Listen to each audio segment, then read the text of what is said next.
ಮೈಸೂರಲ್ಲಿ ಮಿತಿ ಮೀರಿ ಹೋಗಿದೆ ಭೂ ಬಕಾಸುರರ ಹಾವಳಿ. ಭೂ ಬಕಾಸುರರ ಹಾವಳಿಗೆ ಬೆಚ್ಚಿ ಬಿದ್ದಿರೋದು ಮಾಜಿ ಎಂಎಲ್ಸಿ ಸಿದ್ದರಾಜು ಅವರು. ಸಿದ್ದರಾಜು ಮಾಜಿ ಎಂಎಲ್ಸಿ ಅವರ ಆಸ್ತಿಗೆ ಕನ್ನ ಹಾಕೋಕ್ ಮುಂದಾಗಿದೆ. ಸಿದ್ದರಾಜುಗೆ ಸೇರಿದಂತಹ 22 ಸೈಟ್ಗಳನ್ನು ಲಪಟಾಯಿಸುವುದಕ್ಕೆ ಯತ್ನ ನಡೆದಿತ್ತು. ನೋಡಿ, ಕೇವಲ 2,000 ರೂಪಾಯಿ ಜಿಪಿಎನ್ ಮಾಡಿ 30 ಕೋಟಿ ಆಸ್ತಿಯನ್ನ ಗುಳು ಮಾಡೋದಕ್ಕೆ ಯತ್ನ ನಡೆದಿದ್ದು ಭೂಕಳ್ಳರಿಂದ. ನಕಲಿ ದಾಖಲೆಗಳನ್ನು ಸೃಷ್ಟಿ ಮಾಡಿ ನಿವೇಶನ ಮಾರಾಟವನ್ನ ಮಾಡೋದಕ್ಕೆ ಯತ್ನ ನಡೆಸಿದೆ. ಈ ವಿಚಾರ ಗೊತ್ತಾಗ್ತಾ ಇದ್ದಂಗೆ ಸಬ್ ರಿಜಿಸ್ಟ್ರಾರ್ ಕಚೇರಿಗೆ ಮಾಜಿ ಎಂಎಲ್ಸಿ ಸಿದ್ದರಾಜು ಬಂದ್ರು. ಈ ಬಗ್ಗೆ ಮಾಹಿತಿಯನ್ನು ಪಡೆದುಕೊಂಡಿದ್ದಾರೆ. ಇವರು ಸಬ್ ರಿಜಿಸ್ಟ್ರಾರ್ ಕಚೇರಿಗೆ ಬರ್ತಾ ಇದ್ದಂಗೆ ಆ ಆರೋಪಿ ಪರಾರಿಯಾಗಿದ್ದಾರೆ.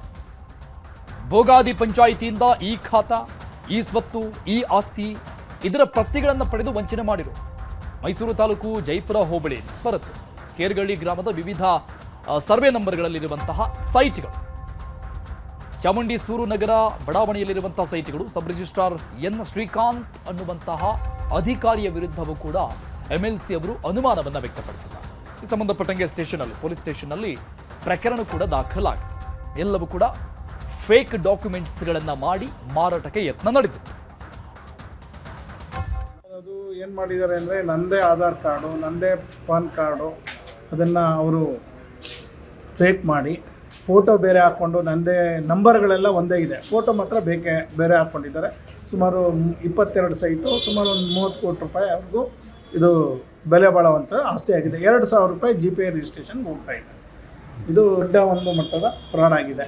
ಇದನ್ನು ಕಂಡುಹಿಡಿಬೇಕು ಮತ್ತು ತಪ್ಪಿತಸ್ಥರಿಗೆ ಶಿಕ್ಷೆ ಆಗಬೇಕು ಮತ್ತು ಯಾರಿಗೂ ಜನಕ್ಕೆ ಇದ್ರ ಬಗ್ಗೆ ಆತಂಕ ಇದೆ. ಬಗ್ಗೆ ಡೀಟೇಲ್ಸ್ ಕೊಡ್ತಾರೆ ನಮ್ಮ ಪ್ರತಿನಿಧಿ ಆನಂದ್. ಲೈವ್ನಲ್ಲಿ ಜಾಯ್ನ್ ಆಗ್ತಾ ಇದ್ದಾರೆ. ಆನಂದ್, ಮೋಸ ಮಾಡೋಕೆ ನಿಂತರೆ ಯಾರೇ ಜನಪ್ರತಿನಿಧಿಗಳಾದರೂ ಅಷ್ಟೇ, ಸಾಮಾನ್ಯ ಜನ ಆದರೂ ಅಷ್ಟೇ ಅಂತವರೆಗೆ ಮೋಸ ಮಾಡೋದೇ ಉದ್ದೇಶ ಆಗಿರುತ್ತೆ. ಬಟ್ ಎಚ್ಚೆತ್ಕೊಂಡಿದ್ದಾರೆ ಇಲ್ಲಿ ಮಾಜಿ ಎಂಎಲ್ಸಿ ಅವರು. ಬಟ್ ಒಬ್ಬ ಅಧಿಕಾರಿಯ ಸಪೋರ್ಟ್ ಇಲ್ದೇನೆ ಇಷ್ಟೆಲ್ಲ ಮಾಡೋಕೆ ಸಾಧ್ಯ ಅನ್ನುವಂಥ ಸಹಜ ಪ್ರಶ್ನೆ ಬರುತ್ತೆ. ಈಗ ದೂರ ಏನು ದಾಖಲಾಗಿದೆ?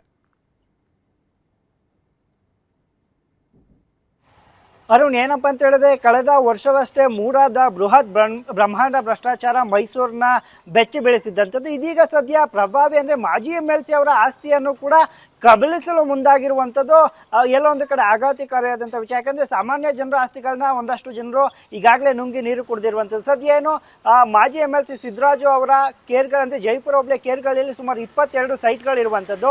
ಸುಮಾರು 30 ಕೋಟಿ ರೂಪಾಯಿ ಬೆಲೆ ಬಾಳುವಂಥ ಈ ಸೈಟ್ಗಳನ್ನ ನಕಲಿ ದಾಖಲೆಗಳನ್ನ ಸೃಷ್ಟಿ ಮಾಡಿಕೊಂಡು ಕೇವಲ 2,000 ರೂಪಾಯಿಗೆ GPAಯನ್ನು ಮಾಡಿಸಿ ಮಾರಾಟ ಮಾಡಲು ಮುಂದಾಗಿರುವಂಥ ಘಟನೆ ಬೆಳಕಿಗೆ ಬಂದಿರುವಂಥದ್ದು. ಇನ್ನು ಈ ಘಟನೆ ಬೆಳಕಿಗೆ ಬರ್ತಾ ಇದ್ದಂಗೆ ಅಂದರೆ ಮಾರಾಟ ಮಾಡಲು ಯತ್ನ ಆಗ್ತಿದೆ ಅನ್ನುವಂಥ ವಿಚಾರ ತಿಳಿಸಿದಂತೆ ಏನು ಭೋಗಾದಿ ಅಂದರೆ ವಿಜಯನಗರದ ಸಬ್ ರಿಜಿಸ್ಟ್ರಾರ್ ಆಫೀಸ್ಗೆ ಮಾಜಿ ಎಂಎಲ್ಸಿ ಸಿದ್ದರಾಜು ಅವರು ಭೇಟಿ ನೀಡಿರುವಂಥದ್ದು.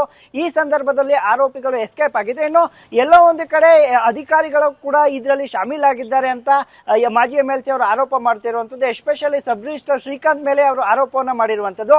ಅಲ್ಲದೆ ಈ ಕುರಿತಾಗಿಯೂ ಕೂಡ ಯಾರು ನಕಲಿ ದಾಖಲೆಗಳನ್ನ ಸೃಷ್ಟಿ ಮಾಡಿದ್ರು, ಯಾರು ತಮ್ಮ ಹೆಸರನ್ನ ದುರ್ಬಳಕೆ ಮಾಡಿಕೊಂಡು ತಮ್ಮನ ಹೆಸರಿನಲ್ಲಿ GPA ಮಾಡಲಿಕ್ಕೆ ಮುಂದಾಗಿದ್ರು, ಇದಕ್ಕೆ ಸಾಥ್ ಕೊಟ್ಟಂತ ಅಧಿಕಾರಿಗಳು ಯಾರಿದ್ದಾರೆ ಎಲ್ಲರ ಮೇಲೂ ಕೂಡ ಮೈಸೂರಿನ ವಿಜಯನಗರದ ಠಾಣೆಯಲ್ಲಿ ಕಂಪ್ಲೇಂಟ್ ಅನ್ನು ಲಾಂಚ್ ಮಾಡಿರುವಂತದ್ದು. Arun, thank you Anand ಡೀಟೇಲ್ಸ್ಗೆ.